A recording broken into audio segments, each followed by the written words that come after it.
Above लगाऊं या over?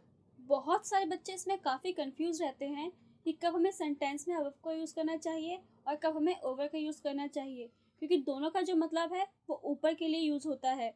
तो चलिए सीखते हैं आज की इस वीडियो में कि इनके बीच में क्या डिफरेंस है। तो बने रहिएगा इस वीडियो के एंड तक। चलिए शुरू करते हैं। सबसे पहले देखते हैं अबव को। अबव का मतलब होता है ऊपर। चलिए सीखते हैं कि अबव का यूज़ हम कब कब कर सकते हैं सेंटेंस में। लिस्ट में ऊपर, किसी सतह से ऊपर, ऐसी चीज से ऊपर जिसे छू या देख नहीं सकते, जैसे प्यार, ईमानदारी आदि। चलिए सीखते कुछ एग्जांपल्स की मदद से। उसका नाम लिस्ट में तुम्हारे नाम से ऊपर है, तो इसको हम इंग्लिश में कहेंगे his name is above your name in the list. His name is above your name in the list. मान लीजिए कि ये एक लिस्ट है और इस लिस्ट में काफ़ी सारे बच्चों के नाम हैं।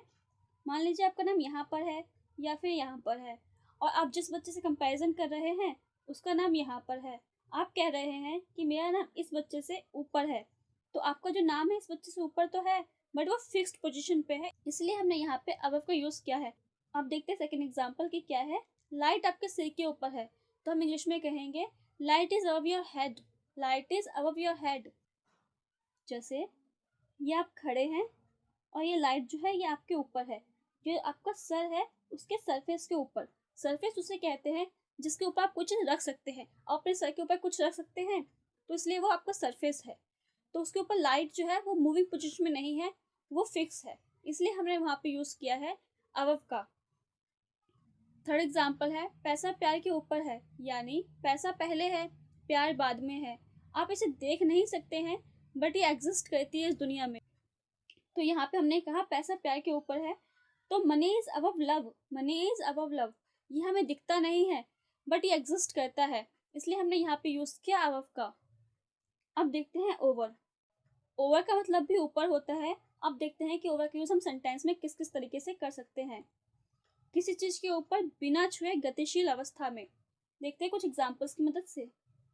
हेलीकॉप्टर मेरे घर के ऊपर उड़ रहा था। A helicopter was flying over my home. A helicopter was flying over my home. मान लीजिए ये मेरा घर है और ये हेलीकॉप्टर उड़ता हुआ मेरे घर के ऊपर से जा रहा था। तो जो हेलीकॉप्टर मेरे घर के ऊपर उड़ता हुआ जा रहा था, मतलब मूविंग डायरेक्शन में उड़ता हुआ जा रहा था, इसलिए हमने यहाँ पे यूज किया ओवर का। जब कोई चीज आपके ऊपर उड़ती हुई या फिर मूविंग डायरेक्शन में हो, तो उसके लिए हम यूज करते हैं ओवर का। अब देखते हैं सेकंड एग्जांपल को। हमारे सिर के ऊपर छत है, तो इंग्लिश होगी there is a roof over our heads. There is a roof over our heads. अब देखते हैं कि यहाँ पे हमने ओवर का यूज क्यों किया है। मतलब हमारे सिर के ऊपर छत है, मतलब जो छत है उसके ऊपर हम चलते हैं, मूविंग पोजीशन में रहते हैं, इसलिए हमने यहाँ पे यूज किया है ओवर का। थर्ड एग्जांपल है नदी के ऊपर एक पुल है, तो इसकी इंग्लिश होगी there is a bridge over the river.